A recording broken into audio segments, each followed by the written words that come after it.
Don't give up, I know you can see all the world and the mess. There's a large list of songs that you play live often, and another large list of songs that you don't play for years now. Songs that were never released officially as studio tracks. And you know there's a desire from the entire fan base to get those songs recorded and released. For example, Shotgun.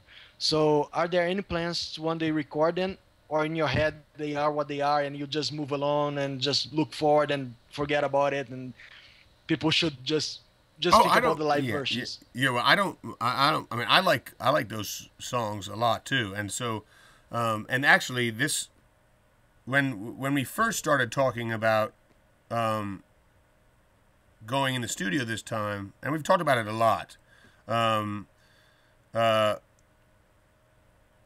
people say you should go into the studio and record all the songs that you haven't played live, or that you have all these songs you have already, rather than write a new album. So even when Lily White's Name, when we first started talking about doing a record with Steve, that hadn't completely been erased.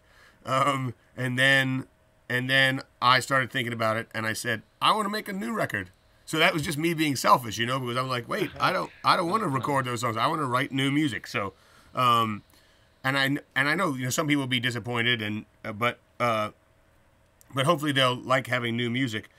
I'm open to that. It just oftentimes when it gets down to it, I want to do something else. But there are some good songs. Steve and I actually talked about it, but I think it would be better to come back and make. It was better to come back and make this record. And if we do another, if we go into the studio with Steve, and record the older ones, I think it makes sense to have done it after we did something fresh with him, because the first record we made with him was a lot of songs that we already had, and then we wrote some new ones.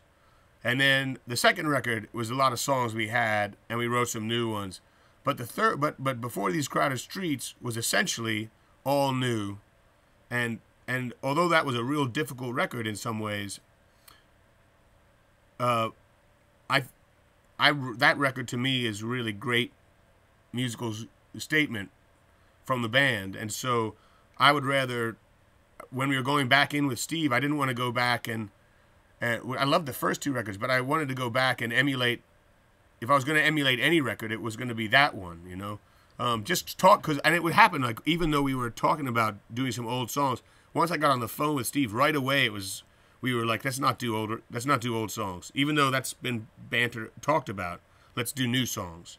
And so that's there we are, all new. Okay. And so now next time maybe, because now the 10-year hiatus, or 12, whatever it was, now that time is over, now maybe we can make another record together and do some of the old ones.